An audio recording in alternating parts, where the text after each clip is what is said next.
Everybody? Can everybody hear me okay? Okay, good. I'm going to apologize ahead of time. I've got a bit of something going on, and it's the weather, it's the time of year, and hope everybody understands. Today's topic is about paid search. My name is Bill Martin. I'm the Senior Manager of Paid Search here at Big Wing. I've been certified by Google since 2005. I've seen the evolution of Google from just very simple to what we have as this complex monster today. I've also been Bing certified before Bing was Bing, when it was just Microsoft Ads. So I've also been able to see the evolution of that and been on the ground floor of a lot of things there. I have attended the Bing Partner Summit, where a lot of ideas were passed around about how to improve the search engine, and was influential in getting several new features added to Bing. So, how can giving money to Google and Bing help get you customers to your front door? One of the first things I want to talk about is that in February, late February, I think it was the 23rd of this year, the search engine result page changed. This is probably one of the biggest dramatic changes that's happened on the search engine result page for an extremely long time. Basically, does everybody see what's missing? The right-hand rail, it's gone. Google did this for a number of reasons, but the effect is that now there were 3 paid search ads at the top, now there are 4. And then comes organic listings, maps, location listings. So if you're doing only SEO and you're doing something in a topic that has paid search results, you just saw all your SEO work shoved to the bottom of the page, or at least you're going to have to scroll to see it in the first place. The effect on the cost per click since Google did the change was pretty dramatic in some areas and almost nothing slightly better in others. I've done some casework with all of our clients and did a little bit of research, and this is what I've come up with independent of what Google says. For low competitive searches, the cost per click change is nominal. Some things went down, some things went up, but plus or minus about 4%. For competitive services and products, things that people want to spend money on because it's worth spending money on, you'll spend $100 to make $1,000, that kind of thing, all day long. The cost per click change is not nominal. It has always been positive. The lowest increase we've seen month over month is 3%, and it's been all the way up to 25%. So basically, for a lot of merchants that are very competitive, what their cost per click were in December during Christmas time, when it was the time to push a lot of product, we're now back at that kind of level in a non-December kind of area. So it's had a pretty dramatic effect. Well, with the cost per click going up, this makes more money for Google, which in my opinion is the primary reason for the change. Google's a company, they want to make money. This is some of the things that Google says why they made the changes, and they're not lies. They actually make good sense. Google claimed very few people clicked on the right-hand side. The click-through rates on the right-hand side rail were much lower than they were on the left-hand rail. However, that was also where a sweet spot was for a lot of people, that you could get your ad showing in positions 4 and 5, get a decent click-through rate, make quite a bit of money, your ROI would always be positive. You didn't have to compete so hard against some big name companies sometimes for some products and services. The search engine result page is now easier to render across platforms. It now looks exactly like the mobile version. So there's less CPU time, less rendering, less errors that happen on the page in the eyes of Google. And the search engine result page is now obviously completely dominated by paid search ads. It's not always a bad thing. So people will tell me all the time that I never click on ads, I recognize it's an ad, I automatically ignore it. We get customers that we go out to, and I hear this all the time. If nobody ever clicks on ads, Google's not making any money. This is 97% of their total revenue comes from the AdWords platform. Last year, the last quarter, Google made an increase in profit of $18.1 billion. Now, there's a lot of different reasons for this. There's been a lot of new products, but tens of millions of people click on ads every year. And you can see the trend for Google profits just continues to go up. I haven't seen a chart for this recently, but I did find this one that shows that in first quarter of 2016, it still had a 25% growth. So people are definitely still clicking on ads, still giving Google money, and still driving relevant traffic to their websites. One of the main reasons for this explosion is the fact that last year was the first year that mobile searches surpassed desktop and tablet searches, and that trend continues to this day. So if you do not have a responsive site and your site is not mobile responsive, you're going to get penalized by Google because they know that that's where the majority of people are searching now. People will tell me, I have SEO, my SEO is great. I'm showing for things that I want to show for, so I don't need PPC. I don't need paid search. To me, that's a little short-sighted because then I want to say, do you appear SEO for every keyword that is relevant to your product or business? Different types of keywords drive different psychological behavior from the way people search. It's nigh impossible for you to appear for everything SEO-wise. Websites are identified as a topic. Google does searches and shows organic listings for those types of topics. But there may be auxiliary things that are similar to what you're doing that you want to reach those customers because you know those terms directly relate to your business, maybe synonyms or something like that. And your website's not going to be well SEO'd for that. It can't do both. This is where paid search can come in.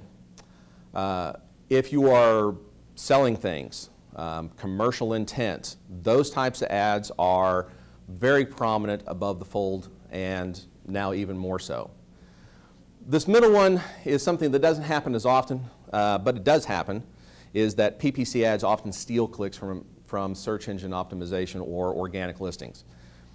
People are lazy, and our attention span has gone from 3 seconds to 1 second for waiting for something to happen on a page. So we'll get a result, we'll quickly scan, click that ad, or click the first thing that meets our criteria for what we're looking for, and that'll be the thing we interact with. We may go back and interact with everything on the page, but we're going to interact with that paid search ad more and more likely, simply because it's very prominent on the page. So SEO is not 100% reliable to show at the top of the page, even more so since the search engine result page, and SEO is not responsive for quick changes. If you have to suddenly create a page and get it out there for a new product or service or some modification to a product and service, you want to do good SEO for that page because you want that page to be relevant for what you're talking about, but it's going to take time for Google to index that page. It's not going to happen immediately. Paid search ads, some of them are approved immediately, depending upon what they are. Some of them take an hour, 2 hours. Rarely they'll take a day or so if they have to be manually reviewed because of content. This study by John Gagnon in May of 2015 has been repeated in 2014, 2013, 2012. It's been done many, many times by many different people. And every time it's done, the result is almost exactly the same. If you have organic listings with a paid search ad on a search engine result page, you have a 32% gain in your clicks. What that means is somebody will click on either the organic or the paid search ad 32% more likely than if you're only organic or only PPC. So this is a way for you to dominate and really get your customers' attention. It's for other reasons that I like to do paid search with good organic listings. Synergy.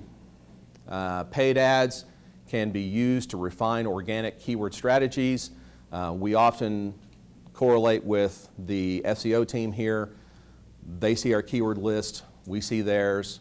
There's synergy there. We're making ads for their stuff. They're making pages for ours. They see keyword lists. It just goes back and forth, continues to build the relevancy of the product. We've already talked about the domination. Collaboration with Google's privacy data restrictions. Sharing data is more difficult. It's more difficult to get data out of analytics unless you have a paid search component, because you can use search query reports that you're actually paying for, so you can see a lot of those terms.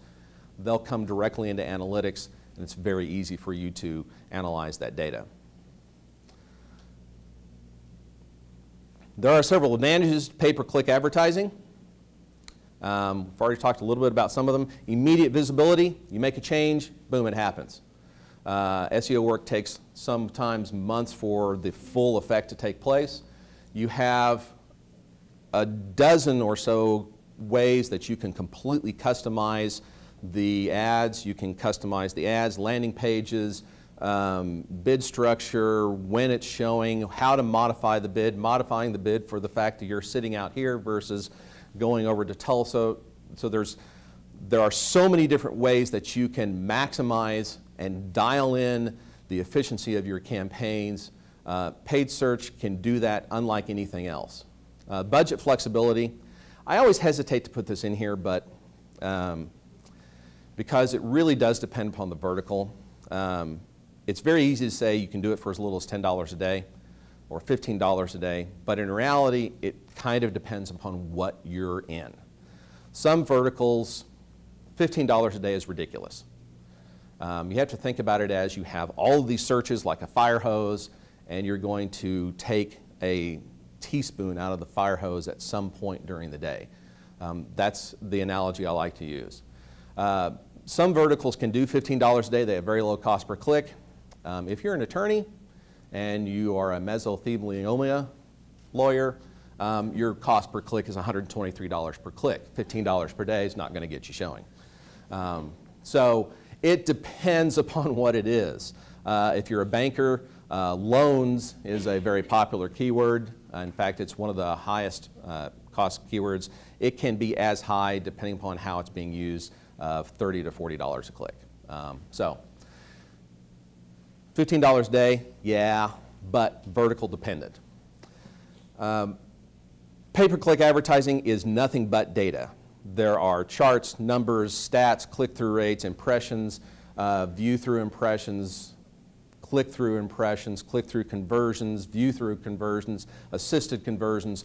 All that kind of data you can get by combining your analytics with your AdWords account, and also linking in universal event tags with Bing as well.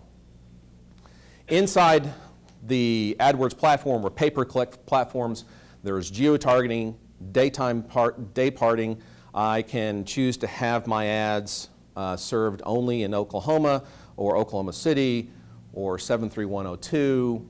I can also set a pin in the middle of a map, draw a radius. I can do multiple radiuses. I can make smiley faces on a map if I want to do that. And so you have a very minute control over geo-targeting. Daytime parting is a very unique aspect of pay-per-click in the fact that I can choose when to show my ads. There is I went and did some consulting work for a very large church here in Oklahoma that I won't mention. They had a very unique way of using pay-per-click. What they did was they ran ads for adult entertainment and adult searches 30 minutes before a sermon, before a virtual sermon on the internet. So they blasted the internet for 30 minutes before their sermon and then used those ads to draw people away from sinful type activities and threw them towards their sermon. And at first you think, well, these people aren't even interested in this. I mean, obviously they're looking for something else. But they really had a lot of success with this. So it was a very clever way of using day parting. So it can be very efficient. One of the most common ways that we use day parting here is by identifying, after a campaign has run for a little while, when are people engaging with the ads? it's a pretty good bet that between 2 and 5 a.m., not a lot of people are engaging in ads. Most of that traffic is bot traffic. So you can exclude that right off the bat. But what if you are doing something for nurses? Nurses that might be looking for jobs. Well, nurses work 24/7, and a lot of times they get very frustrated at their job. So it's a good idea to show them ads 24 hours a day, because you might get them to change jobs from one place to another. So daytime partying can be very efficient, and it can also optimize your account, trim the fat, make things more optimized, and give you a better ROI. The other thing that we can do in paid search is directed towards different networks. It can be Google, it can be Bing, it can be Google and Google partners, Bing and Bing's partners. You can say I want to advertise on Bing and Yahoo or just on Bing. I can do Google with Google properties such as Google Maps, paid search ads there, paid search ads only on Google proper. So I have a lot of different choices. Plus then there's the Google Display Network. So there's ways to direct your ads to the right people at the right time. And of course, with paid search ads, you can direct them to any page that you want on your site. So now the big question. Why do people click on ads? We've already shown that the idea that nobody clicks on ads is false. So why do people click on ads? That's the $1,000 question. The number one answer on the board is relevance. Before 2008, you could make a paid search ad for anything and direct it at anything. I could be running an ad for an auto parts store and suddenly see an ad for a hot air balloon underneath me, driving up my cost per click. Google realized that after they bought an affiliate marketing aggregator called Performix. And then they could see both the affiliate side and their side and how both worked. It's a little bit of a cheat. We thought so at the time, but it enabled them to create this thing called quality score, which I'll talk about in a second. But what it ended up doing is it ended up forcing advertisers to get out of the black hat arena and start wearing white hats and targeting your ads properly, laser focusing them to exactly what people want. The reason for that is because if you clicked on an ad and it didn't give you what you wanted, and it didn't give you what you wanted after you searched a second time or a third time, what would you do? You'd stop using Google. You'd start using Bing. It's a big problem. Both Google and Bing are very aware of this. Let me give you an example of something that happened to me. About a year ago, I was doing a search for a leaf table. Everybody in here knows what a leaf table is? Pull the table apart, put the leaf in for Thanksgiving dinners, right? You and I all know that. I typed that into Google, guess what I got? Those perforated picnic tables that you see in parks, and they had leaves on them. Now, to the algorithm, it made the right choice. And I did it 3 or 4 times because I couldn't believe it. I was like, oh, you got to be kidding me. I did leaves, leafs, like maple leaves, you know anything. So I got frustrated, went to Bing, instantly, correct answer. I got tables with leaves. I got plans for tables with leaves, like if you wanted to build one of your own. I got where to buy them. I got who had the best prices in the area. So of course, guess what I did for the next 10 searches? I didn't use Google, I used Bing because I was frustrated. So both of the search engines, and that can happen on both search engines. It's just a funny example that happened to me. If they don't find what they're looking for, they're going to, if a user doesn't find what they're looking for, they're going to go somewhere else.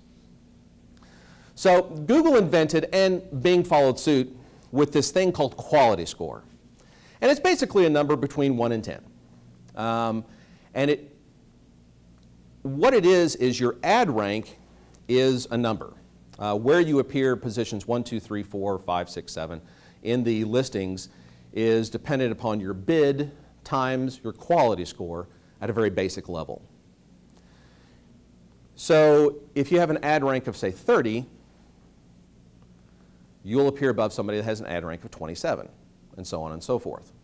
And you end up paying just a few cents more than what the person below you is bidding if all things are equal, quote unquote. Quality score upsets that balance a little bit.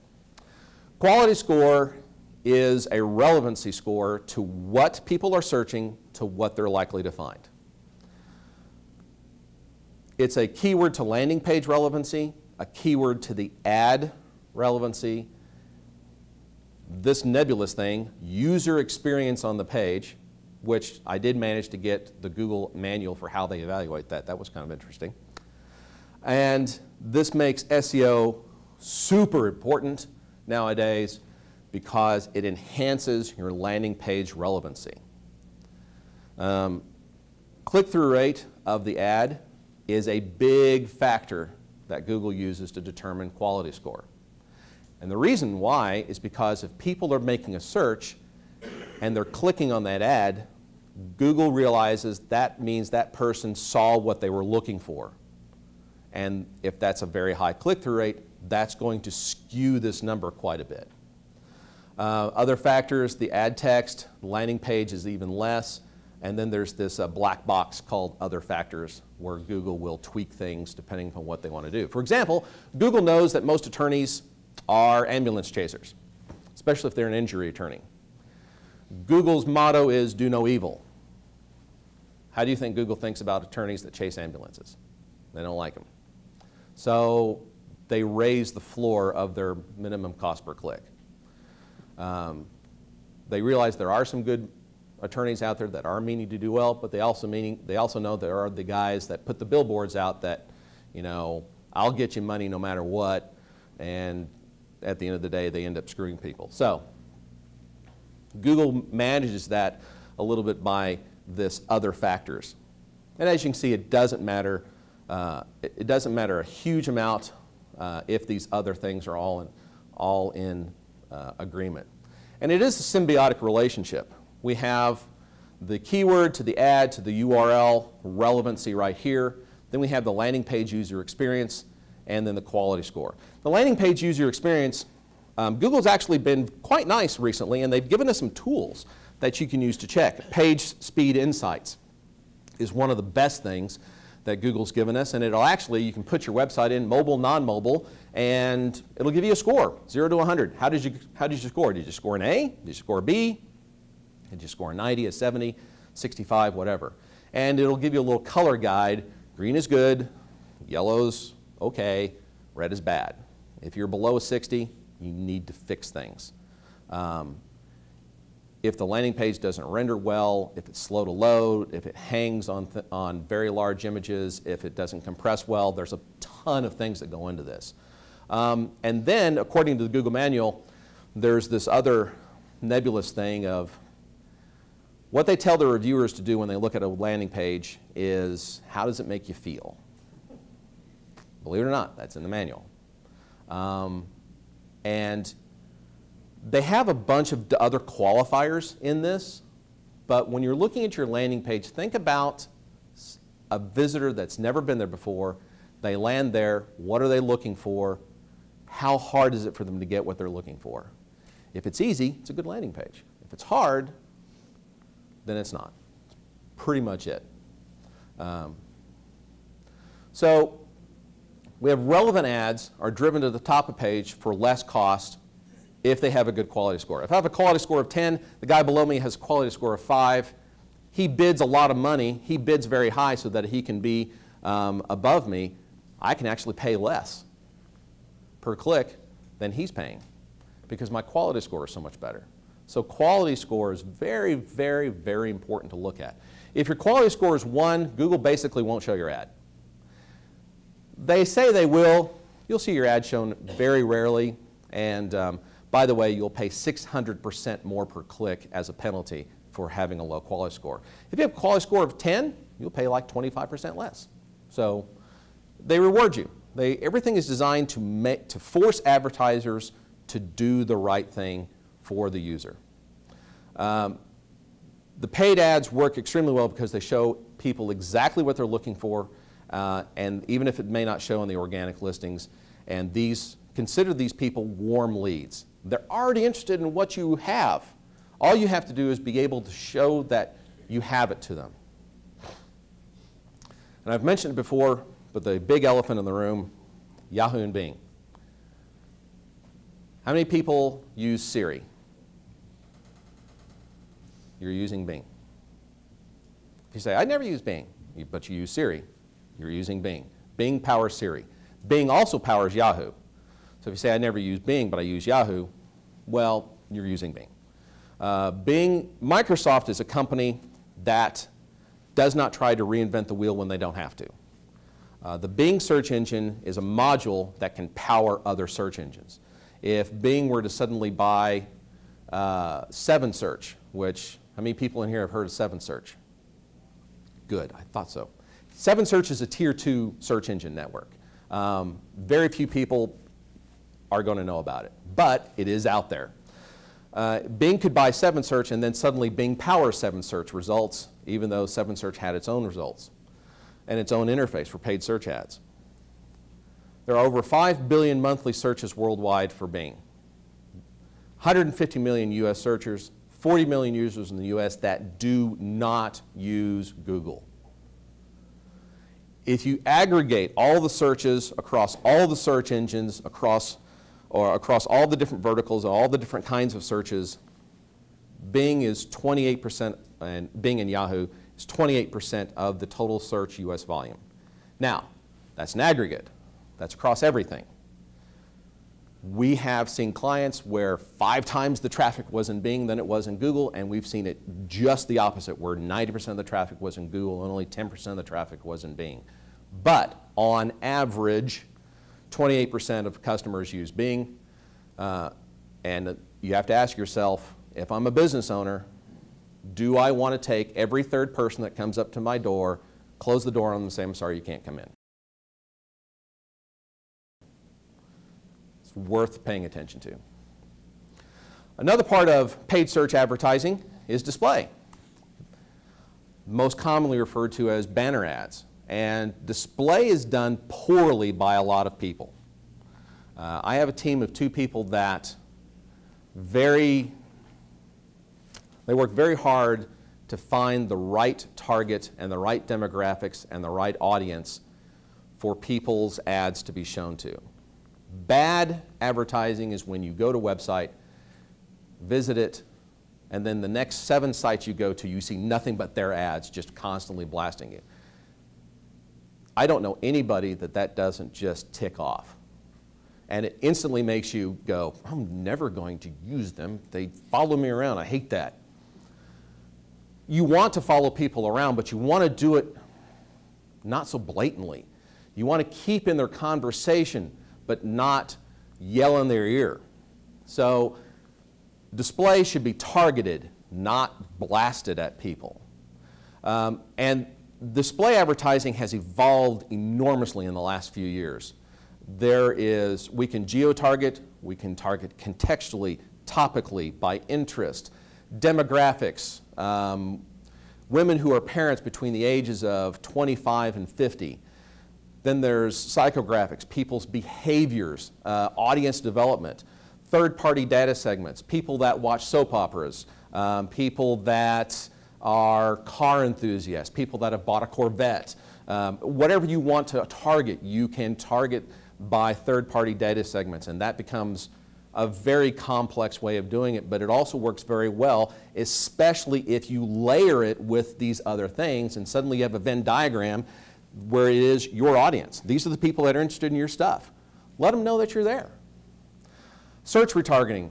People do a search for something, and then they do another search that's very similar, very like it. Show them your ad again. Let them know you're still there. You don't have to be obvious about it. Hyperlocal geofencing. If you're at a conference for widget development, you want to show everybody else at the conference that you sell widgets. Put a pin, draw a circle around. Anybody that's at the conference, if they do a search for your website, then they go to their Facebook. Oh, wow, look, there's an ad for this company the guy was just talking about. I wonder how you knew how it did that. Geofencing. Hyperlocal, and of course, very obviously, site retargeting. Once somebody visits your site, if they leave, if they engage, if they don't engage, how their behavior is, how do you want to make sure that you get to them. So a site retargeting strategy, you're going to have people that are converters, people that are interested in your stuff, and people that are not interested. You're going to do a different tactic for each one of those people. You're going to, for people that convert, you may decide, I'm going to stop showing you ads until the product that you bought from me is likely to expire and you're going to need another one. Then, maybe I'll show you another ad. You find this a lot of times with car dealerships. You buy a car from a dealership, depending upon what you buy, let's say you buy a new car.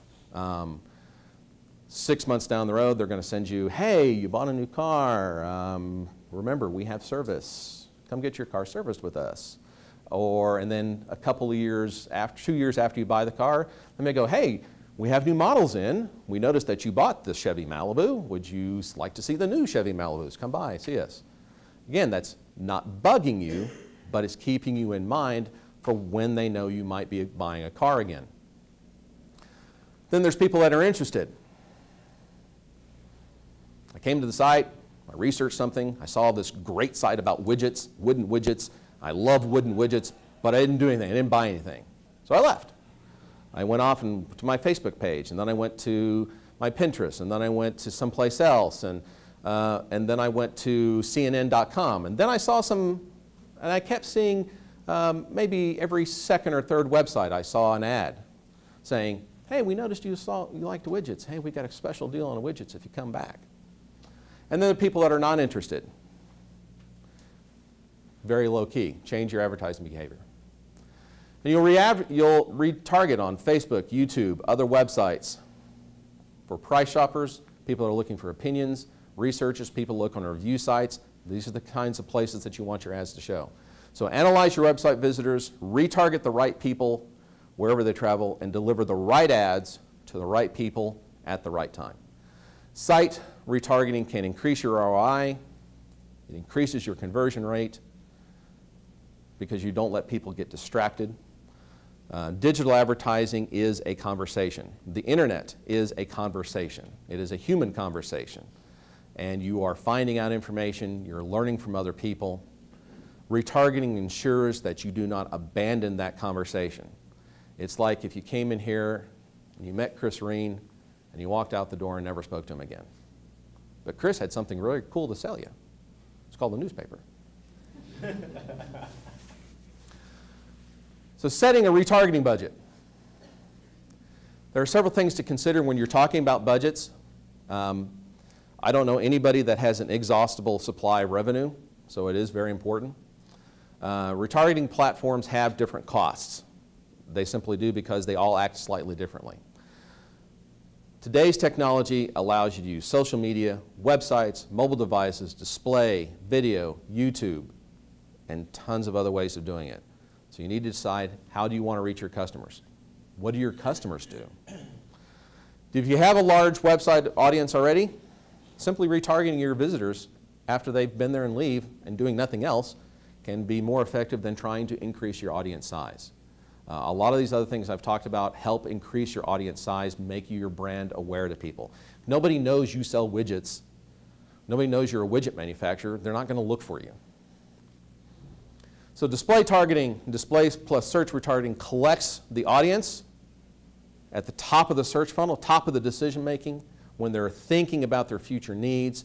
Then you sweep in with traditional paid search, and that puts you in front of people that are looking for that product and service. So how do we do it? Well, we do it through keywords and the way people search, and how we match those terms and those keywords is vitally important to throwing your money down the drain or being very laser targeted in your efforts. Keyword targeting is very, very important to understand. There are 5 types of keywords. There are broad match, modified, phrase match, exact match, and negative match. I'm going to start at the top. This, by the way, is taken directly out of the Google AdWords manual when they're trying to explain the different match types. So Broad match. The example keyword, women's hats. Ads may show, if you have a broad term, women's hats, which will include misspellings, synonyms, related searches, and other relevant variations as seen by the algorithm. It's very important. You're giving Google free rein to interpret what the term women's hats means. So an example search, buy ladies' hats, could show, if you have the broad match keyword, women's hats. Then we have broad match modifier. You'll see it with a little plus sign in front of it. If you're looking at any PPC reports for anybody and they give you a keyword report, you'll see things with a little plus sign. You're wondering, what's a little plus sign? Well, that's what this is. What it means is the keyword women's hats, since there's a plus sign in front of women's and in front of hats, whatever is searched, the word women's and the word hats will appear in that search query. Or close variations, but not synonyms. So it won't say keywords like, it'll just say women's, or maybe a misspelling, maybe a common misspelling. So somebody typing women's hats, that keyword will show. Where they become slightly confusing is where we do exacts. But let's say I did a search for hats that women wear at Halloween.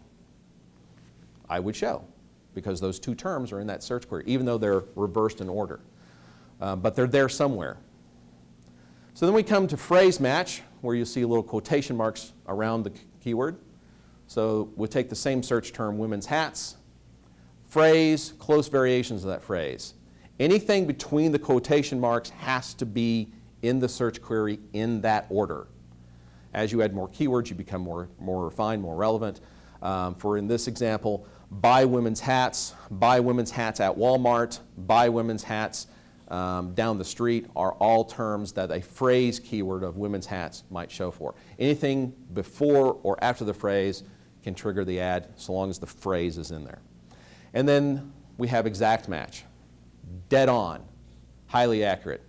I know people use the term women's hats. I'm going to put that keyword in my account, so when someone types women's hats and hits the return key or the little search query or it autofills, that's my ad will show, because that's exactly what people are looking for, and that is going to give you your highest click-through rate. It's also one of the harder things to find. Many people don't want to spend the time to do the research to get down to that level.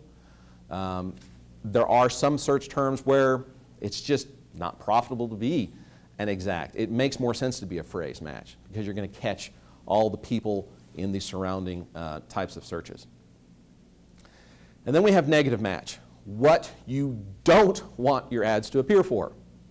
I can't remember if it was Chopin or Beethoven who said, and that may be completely wrong actually, but it was a famous composer. It might have been Debussy, but who said, it's not the notes that make the music, it's the spaces between the notes that make the music. What's not there is just as important or more important than what is there. If you don't negative match, for example, let's say that my keyword was women's hats. Modified, close term. I type in Mad Hatters.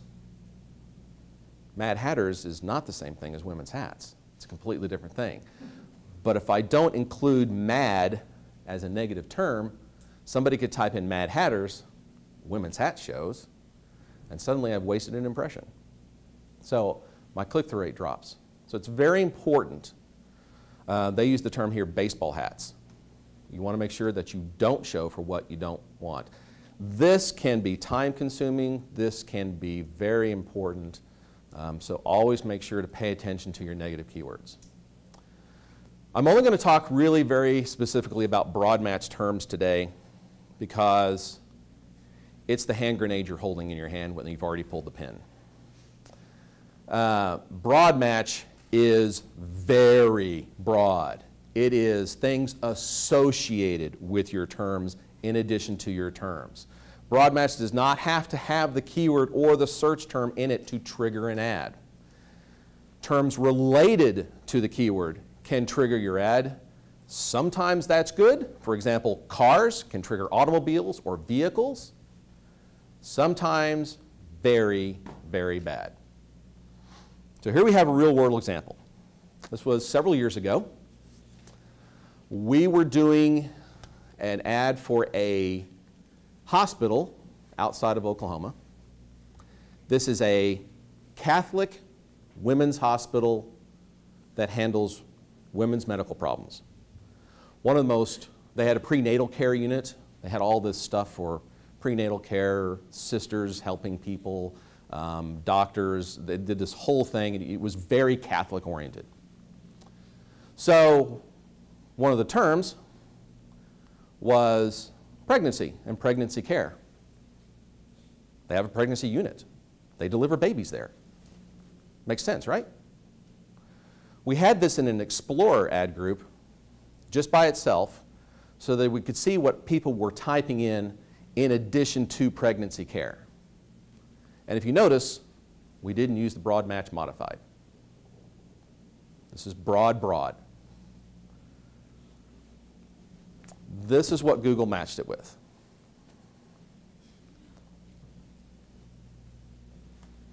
Can everybody see that? Abortion pill, abortion clinics, free abortion clinics, and private abortion clinics. So according to the algorithm, if you're looking for pregnancy care, you might be looking to get an abortion. Completely not what the client wants. We caught this very quickly, and as you see, everything says excluded. So all of these immediately became negative keywords. But that's how the algorithm can get you if you don't pay attention to your search queries and if you don't pay attention to negative keywords. I cannot tell you the number of accounts that we have taken over here at Big Wing that had 0 negative keywords and broad match terms. And the people come to us going, well, I've tried this AdWords thing, it doesn't work.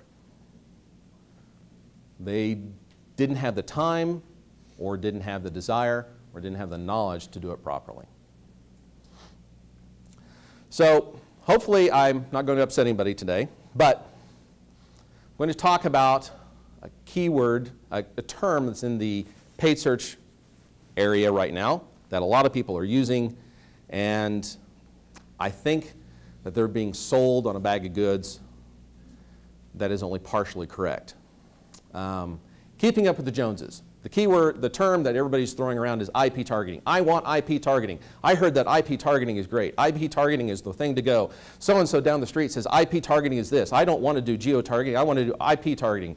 I hear IP targeting goes on and on and on. Don't keep up with the Joneses. They're going broke. So let's talk about what IP targeting is. An IP targeting, an IP address or an Internet Protocol address is basically your address for your device on your machine. It's handed out by your Internet service provider, and it's very much like a house address for your device. So it sounds like it's a great deal. And there are some really good things about IP targeting. It targets directly to residential users because your house is an IP address given to you by your service provider. It goes to your modem. Your modem is that IP address, and then your modem is sending out other IP addresses to all the devices in your home. That's how your computer knows to connect, or your devices knows to connect to the internet and not get a data jam where nothing works anymore. So it can be very good for targeting, say, a family with similar interest. Everything on that IP address is the same. If you're sitting there with your spouse, they have a tablet, you have a cell phone, your kids on the desktop, you're all the same family, and you're all at one IP address, and you think, wow, that's really good. I can get that IP address and I can target right there. But IP addresses, along with other data, can zero in on a particular demographic and geographically targeted audience. IP targeting by itself is not the magic pill. Problems with IP targeting is IP addresses perfectly identify 30% of US households. Remember we talked about leaving 1 of 3 people at the door? Now we're leaving 2 out of 3. ISPs dynamically swap IP addresses out sometimes monthly. Your IP address at your house is not going to be the same if you go 6 months down the road. It's very likely to be a different number for a number of reasons that are all very technical and I'm not going to go into. But your internet service provider controls your IP address. Internet service providers do not talk to advertisers. They do not tell you when they're changing their IP addresses. Nor if there is a major IP address reallocation are you notified. The numbers with the IP addresses, unlike zip codes, have no specific correlation with geographical data.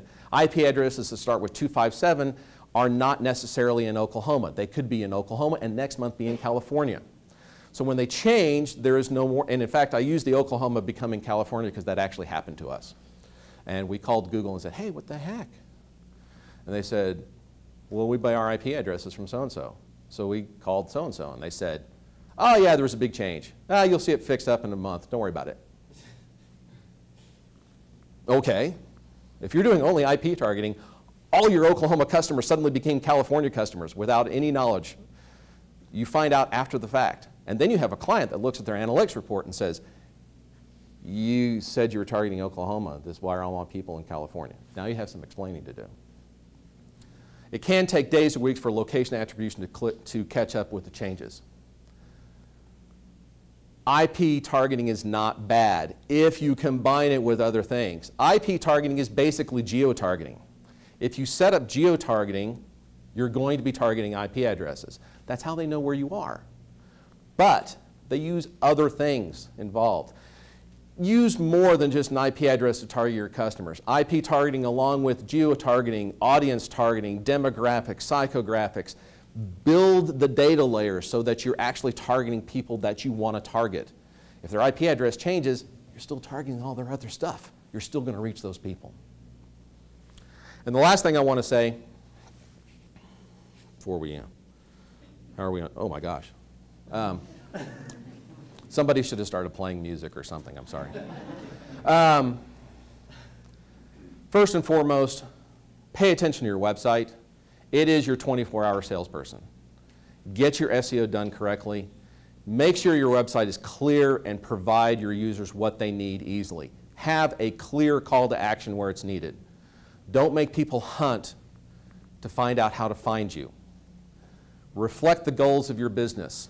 Have a privacy policy, please, on your website. Even if you're not necessarily collecting data, if you're going to do advertising, you need to put on there that you're going to be using pixels. You may be using Google AdWords. You may be using Google retargeting. So people know that you're going to be doing this. If you don't have that privacy policy that mentions those things and you do these things, Google will suspend your site.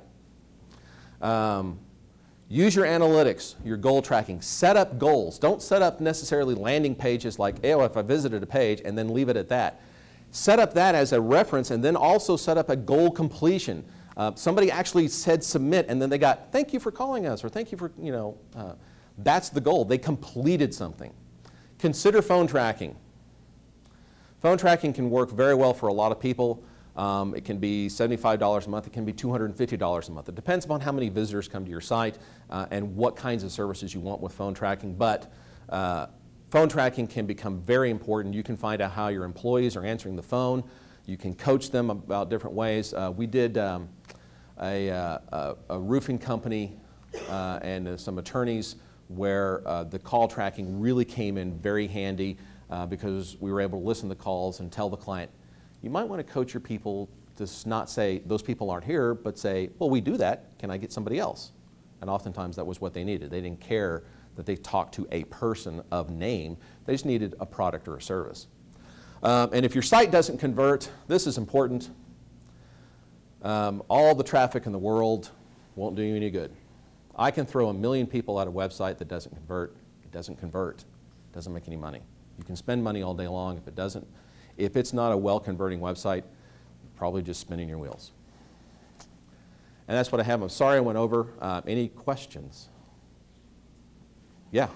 When you're starting out with the client, how do you allocate, say, budget towards Bing versus Google? Believe it or not, what I like to do is 65-35 to start out.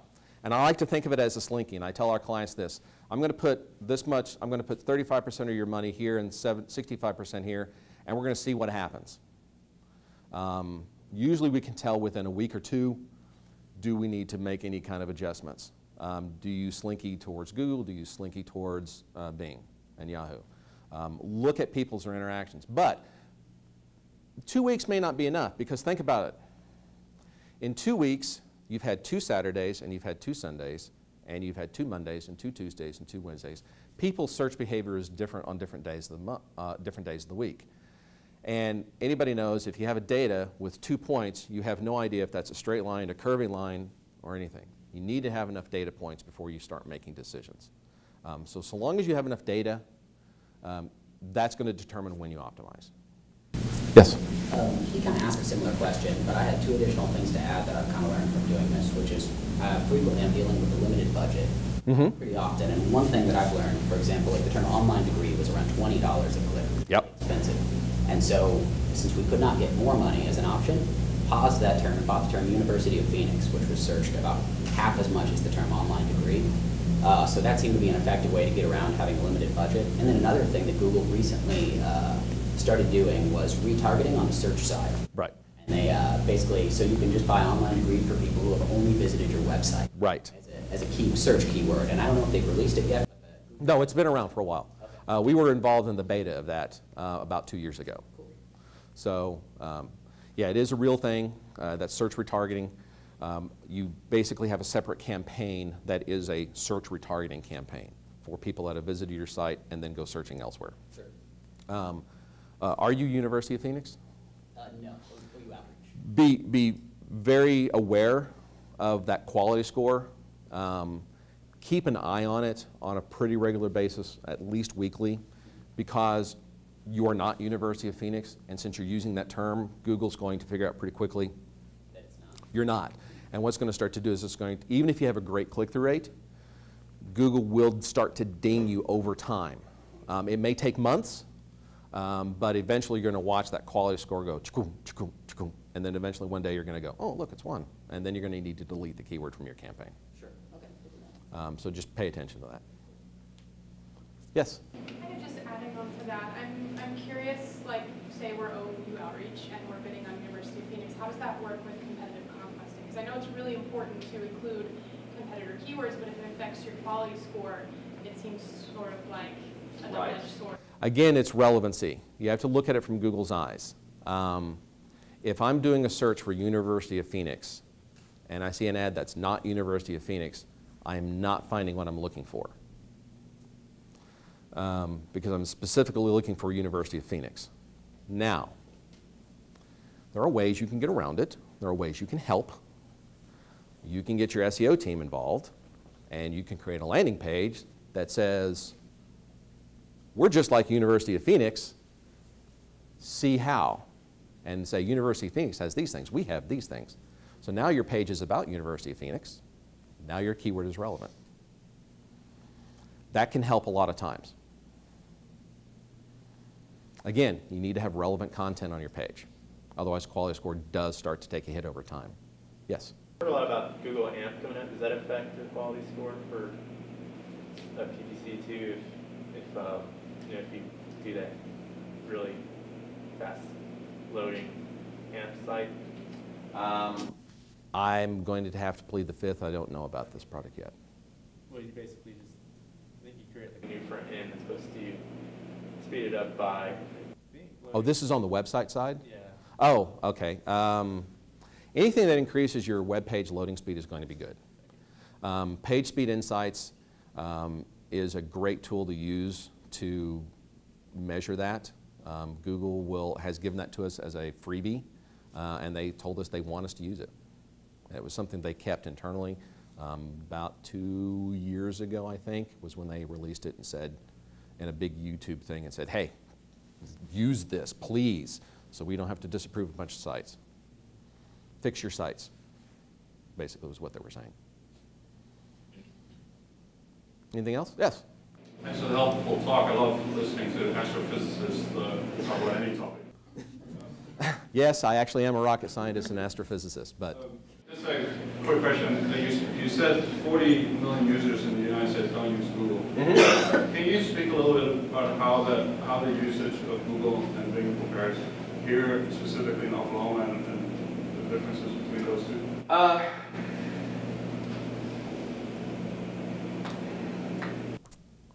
I'm going to have to go on a little anecdotal data. I can tell you from what we experience. There are certain verticals that are more happily searched on Bing than they are on Google. One of the fundamental differences between Bing and Google is this. Google is a pure information engine. Bing is trying to get you what you're looking for. So if I search for, say, guitar strings on Google, I'm going to get Wikipedia page, I'm going to get what is a guitar string, I'll get images, I'll get videos of guitar strings, I'll get a bunch of stuff about guitar strings. I'll get some paid search ads, probably for guitar strings, like Guitar Center will probably have some ads there. On Bing, the results are going to be skewed towards guitar strings near me, how close is a guitar string to me, how close, where can I find them, what's the best prices, more information on how do I acquire this product or service. Slightly skewed that way. And Bing wants to keep it that way. They want to be slightly different. The demographic of Bing users, 56% of Bing users are college graduates, whereas Google is the gambit of humanity. It's everybody. Yahoo is kind of everybody, but Bing itself typically is a little bit slightly higher educated niche. So if you're doing something that might require a lot of research, I wouldn't ignore Bing at all. And I would say try it. If you set up the campaigns correctly on both, you can set it up correctly in Google and basically import it into Bing without a lot of work. So then you just need to make tweaks along the way. It's a really good way of doing it, and you'd be surprised what comes up. One of the things that I had to, a very difficult lesson that I had to learn very early on in my paid search career was that don't assume what you've done is great. And what I mean by that is you'll be thinking all night about ads, and you're thinking about these ad copies, and you write 3 or 4 ads, and you're like, all right, these are great. And then you find out the one you thought was great turns out to be crap, and the one you thought was crap turns out to be great. That's the one everybody likes. And the click-through rate tells you that, because that's the one people engage with on that search term. So you have to constantly be testing. You have to constantly be doing multiple ads, seeing which one works, finding the one that works, changing it slightly in the same vein of the one that works, and see if that works better. And if it does, then you kill one, and you just keep doing this over and over and over. And you'll find that ads perform differently on Bing than they do on Google. We did a solar-powered, had a solar-powered client that came to us, and he said, man, I'm trying this Google stuff, it's just not working. I looked at his account, and I said, it's not bad. It's got a couple of rookie mistakes, but it's not terrible. I said, have you thought about Bing? And he said, no. He says, nobody looks on Bing. And I said, okay, would you let me try it? He goes, how much? And I said, let me just take 40% of your money and throw it at Bing, see what happens. He was like, okay, let's do it for a week. He calls me the next week. I don't know what you did, but I can't stop the phone from ringing. He was literally getting 17 clicks a day on Google. He was getting like 200 clicks a day in Bing for a lot cheaper. So that's why I say, I have some real-world examples of where Bing just outshines Google by night and day. But I also have real-world examples where the opposite is true. So my suggestion is give it a shot and try it out. It works. I will tell you that car dealership interaction is different here on Bing than it is on the East Coast, and very different on the West Coast, especially Northwest. But globally, if you call and ask Google or Bing about these things, they're going to give you global answers because they're a global company. They're across multiple countries and multiple domains. Does that help? I don't think I really answered your question. But that's what I have. Like I said, it's anecdotal evidence. It's not, I don't have any hard and fast numbers. I don't know, maybe Statistica might have something, but I don't know of anybody that has it broken down by state. It's more national and global than anything else. Anything else? Yes? Is it possible to retarget across different platforms? Like if you build a YouTube remarketing list, would you be able to target them in search and vice versa? Yes, you can. Yeah. It's a little tricky, but you can do it. Sometimes you have to use third-party platforms, but yes.